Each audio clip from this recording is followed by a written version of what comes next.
Dios te bendiga en esta oportunidad. Gracias por estar aquí una vez más con nosotros y compartir este Discipulado 2.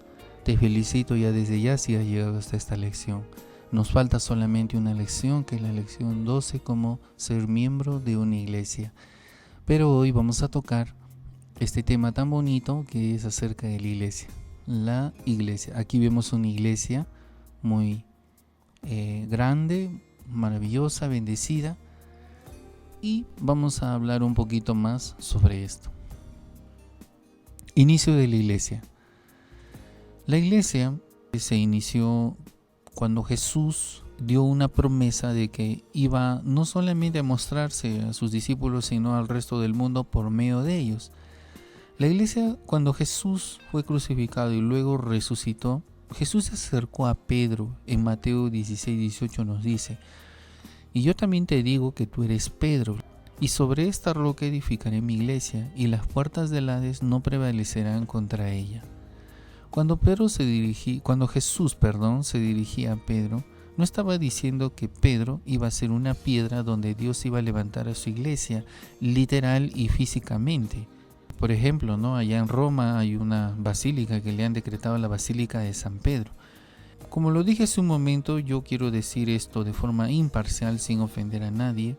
Jesús nunca hablaba de forma física, literal, porque recuerde que las cosas naturales, cosas físicas, se quedan en este mundo y es más, van a ser destruidas y luego renovadas para que nosotros vivamos junto con Jesús en esta tierra, pero una tierra renovada. Entonces, Jesús no vino a establecer un lugar físico estructural, vino a establecer algo espiritual. Si usted lee el libro de los Hechos, cuando vino la llegada del Espíritu Santo en Pentecostés, recuerde de que Pedro fue el primero que dio un discurso tan extenso que impactó a personas, pero esa noche se convirtieron como 3,000 y en el momento fueron bautizados en agua y fueron llenos del Espíritu Santo, ¿no? Ya hemos tocado el tema de la elección del Espíritu Santo. Entonces Jesús, cuando se estaba refiriendo a que Él iba a edificar su iglesia sobre esa piedra o sobre esa roca, sobre esta roca edificaré su iglesia, entonces Él se estaba refiriendo a sí mismo. Era una forma de decir de que Jesús se iba a edificar en Pedro, porque recuerde que Cristo es la roca, la piedra angular. La primera iglesia nació cuando vino la llegada del Espíritu Santo, pocos meses después del ascenso de Cristo. Léalo en el libro de Hechos, ahí usted verá de cómo Pedro dio un discurso tan maravilloso. Y ahí empezó la iglesia, porque eran 3,000. Hermanos, si nosotros a veces con 15, 20 personas empezamos una iglesia, bueno, imagínense con 3,000. Había una presión por atender esas almas, por enseñarles la palabra, discipularlos, una presión de prepararlos para el ministerio, y de ahí salieron muchos a las naciones. Lea el libro de los Hechos, es una maravilla. Yo por el tiempo no lo explico todo. El propósito es que usted, como alumno de esta lección, conozca la importancia de la iglesia en el desarrollo de la vida cristiana y servicio al Señor. Cuando usted humanamente asiste a una iglesia local, que por cierto es necesario, y forma parte de un equipo de personas reunidas, un conjunto de iglesias personalizadas dentro de un local llamado iglesia local, ahí es donde nosotros podemos explicar en esta lección de que hay espacios, hay áreas, hay ministerios, departamentos donde usted puede trabajar dentro de la iglesia. No todos hemos nacido con una tendencia a ser pastores, no todos hemos nacido con la tendencia musical. También hay muchos ministerios que vamos a mencionar ahora. Primero vamos a definir qué cosa es iglesia.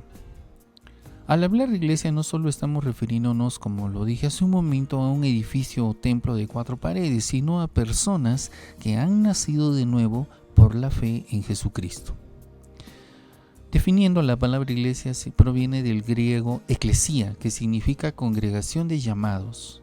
Quiere decir reunión de personas llamadas por Cristo, que se entregaron su vida a Cristo. Es decir, son todos los que han sido llamados por Jesucristo a manera de pastor llamando a sus ovejitas.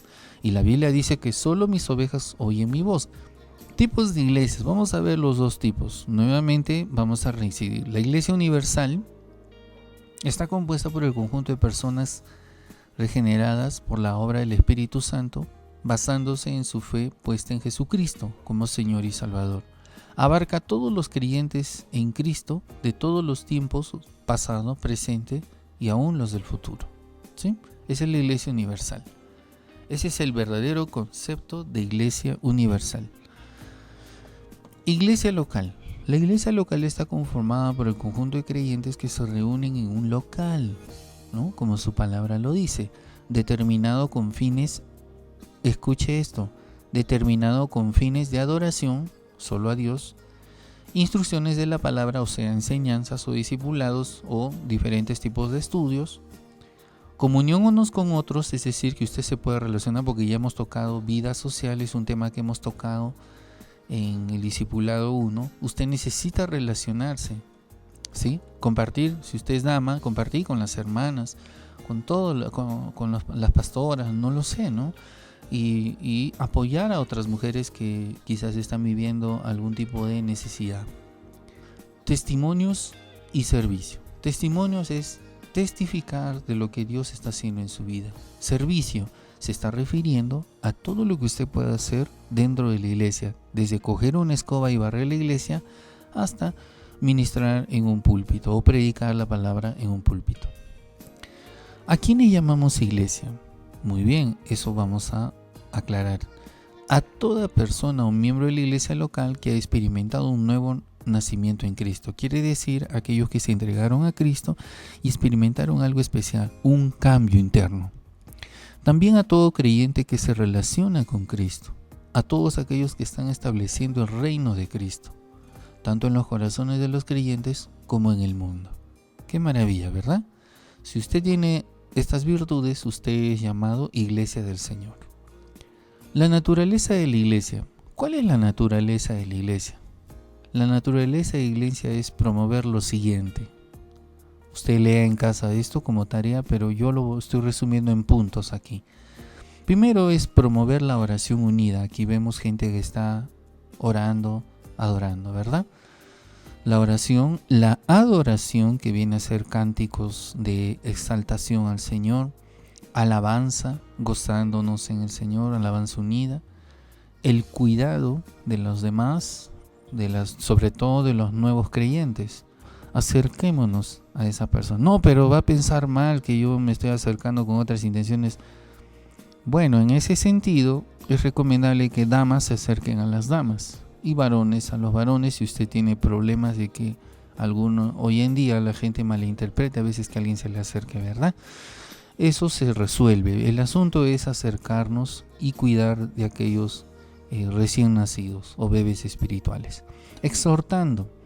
Muchos han entendido que exhortación es decirle su vida a un hermano. No, hermanos. La exhortación tiene que ser con amor. Reprensión, decirle, hermano, ¿qué pasa? Estás haciendo esto mal, arregla con Dios, ¿no? Y hermanos, ahí debe quedar.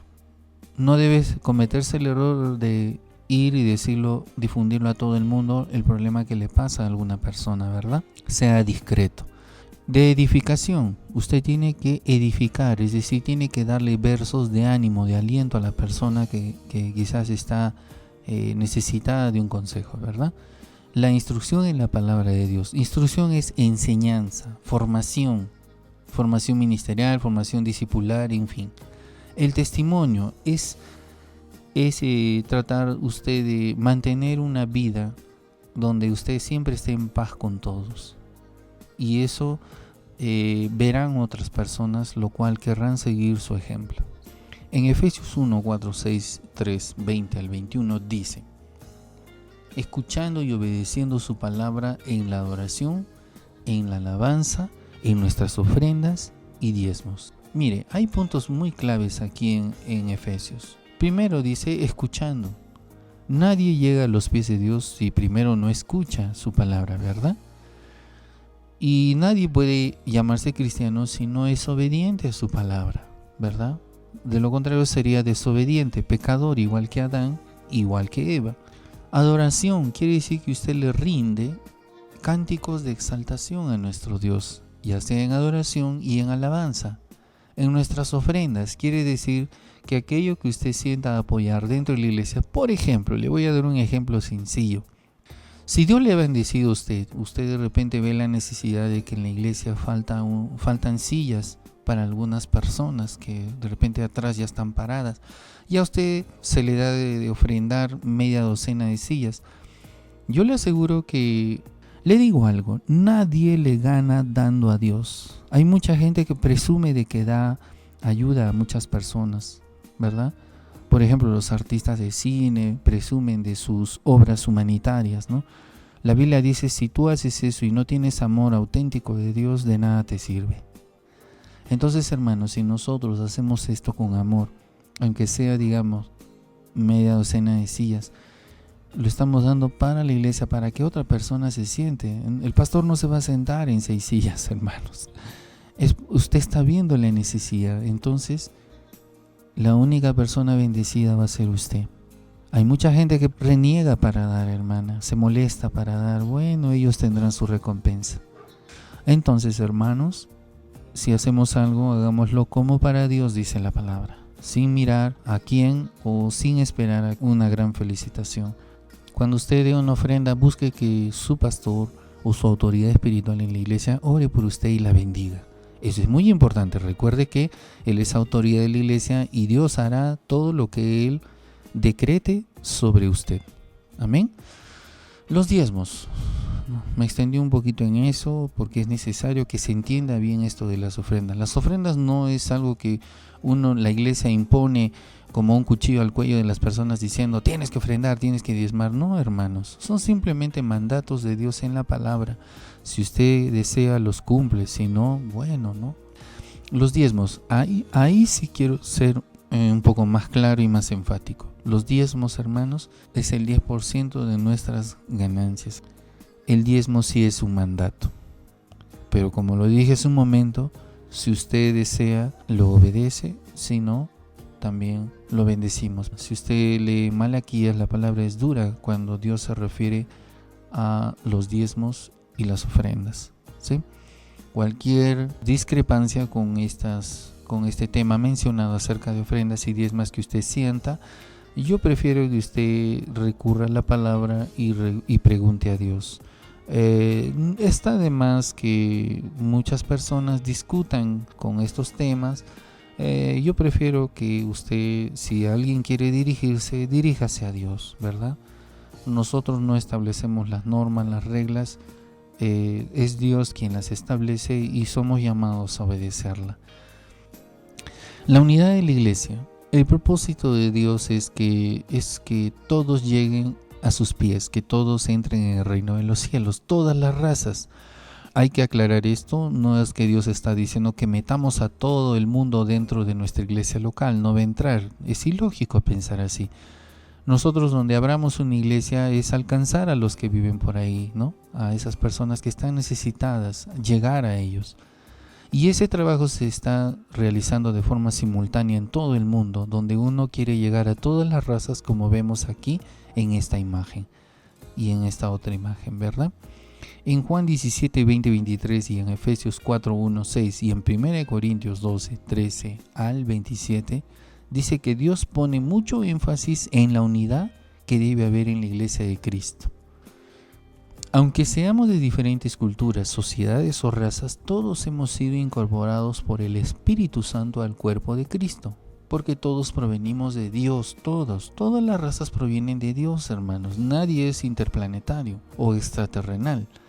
Entonces, hermanos, yo con esta frase quiero decirle que Dios nos ama a todos por igual y no debe haber ninguna diferencia entre nosotros, la cual debe reinar en medio de nosotros la unidad como iglesia, porque todos somos miembros de un mismo cuerpo llamado Cristo, ¿verdad? Nadie debe discriminar a nadie por el color de piel. Yo lamento a veces que hoy en día que dentro de la iglesia existan clases sociales. Es una pena, es una gran tristeza, hermanos. A veces se van perdiendo esas atenciones, a veces se van perdiendo ese valor por las personas que carecen de bajos recursos. Espero que esta lección sea un llamado de atención para usted, para que usted pueda establecer una igualdad dentro de la iglesia. Hablo de una igualdad no ecuménica, sino una igualdad en amor y en Cristo, hermanos. Propósito de la iglesia para con Dios. La voluntad de Dios es que su iglesia le glorifique, hermanos. Ese es el propósito de una iglesia local donde se reúnen personas que son iglesia del Señor. Para consigo mismo, es decir, para con uno mismo. Hacer que la voluntad de Dios crezca espiritualmente, que nosotros nos desarrollemos espiritualmente, que crezcamos espiritualmente. Lea Efesios 4, 11 al 16. Que estemos en comunión fraternal y en enseñanza de su palabra y desarrollar, hermanos, los dones espirituales. Cada persona tiene un don, desarróllelo, ¿sí? Desarrolle ese don que Dios le dio.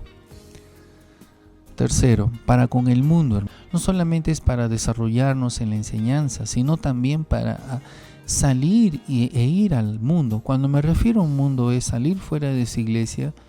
No estoy diciendo que usted se viaje al otro lado del mundo, literalmente estoy hablando de llegar a las personas que viven en su entorno local, empezando por ahí, en su barrio, en la zona, en el distrito, en el departamento, ¿sí? Llevar la palabra de Dios, eso es hacer la voluntad de la iglesia, ser testigo de Jesucristo. Testigo viene de testificar, hablar de Cristo.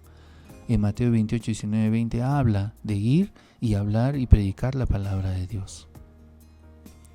Las ordenanzas de la iglesia. Dentro de la iglesia, hermanos, hay unos requisitos que es necesario cumplir. Si Jesús, como paso de obediencia, se bautizó, sin tener pecado y siendo hijo de Dios, no necesitaba bautizarse. El bautismo era un bautismo de arrepentimiento para todos los hombres que vivían en pecado. Ya hemos tocado esa lección. Eso está clarísimo. Pero sin embargo, Jesús se bautizó solo por agradar a su Padre y por ser obediente, hermanos. Si Él, sin tener pecado, y obedeció a su Padre, ¿nosotros qué? Realmente nosotros deberíamos bautizarnos, hermanos. Jesús se bautizó en obediencia sin tener pecado. Mateo 3, 13 al 17. El lavado de los pies de los santos. Jesús lavó los pies de sus discípulos. Jesús fue tan humilde que Él lavó los pies de sus discípulos. ¿Se imagina? 12 discípulos por dos pies son 24 pies que Él lavó, hermanos. Es algo que debería practicarse siempre porque Jesús lo hizo. Algunas iglesias no lo practican, bueno, se respeta, pero es algo que debería practicarse muy constantemente para poder mostrar un testimonio de humildad para que usted también pueda practicarlo con otras personas. La Santa Cena también es otro principio que nosotros tenemos que practicar dentro de la iglesia. Aquí dice, y tomó el pan y dio gracias y lo partió y les dijo, diciendo, esto es mi cuerpo que por vosotros es dado. Y aquí esta parte es muy bonita y muy importante. Dice, haced esto en memoria de mí. Lucas 22, 19. Está diciendo el Señor Jesucristo que debemos de poner en práctica esto siempre, las veces que podamos, en memoria de Él. Esto no es un juego, esto es un pacto, una ceremonia muy especial, recordando el sacrificio maravilloso de nuestro Señor Jesucristo. En memoria de... Es como para que usted recuerde que esa sangre fue derramada por usted, la cual la ingiere. Ese pedacito de pan que usted está masticando es como el cuerpo que fue molido de nuestro Señor Jesucristo a golpes. De esa misma forma es para recordar su sacrificio. Los elementos de la cena del Señor, ya como vemos aquí, son el pan y el vino. El pan representa el cuerpo de Cristo partido y crucificado. El vino simboliza la sangre que fue derramada en la cruz del Calvario. La forma de participar es estar primero conscientes de que esta cena que estamos realizando, esta ceremonia, es algo, no es un ritual, hermanos. Es simplemente un acto solemne en memoria de nuestro Señor Jesucristo, por lo cual debemos analizarnos antes de participar en ello. Si usted está en pecado, arregle con el Señor. De lo contrario, usted estaría cenando para juicio de Dios. Tengamos cuidado en eso, ¿verdad? Hemos culminado nuestra lección. Recuerde que dentro de la iglesia podemos servir de muchas maneras. Hoy hemos aprendido mucho de aquellas funciones que nosotros tenemos que desempeñar y realizar dentro de la iglesia, ¿verdad? Aquí vamos a recordar de que es necesario bautizarse, tener una actitud de humildad para servir a otros, no solo lavar los pies, y formar parte de la iglesia o del cuerpo de Cristo, practicando y participando de la cena del Señor, que es un acto solemne en memoria de nuestro Señor Jesucristo. Que Dios los bendiga mucho y te espero en la siguiente lección. Gracias.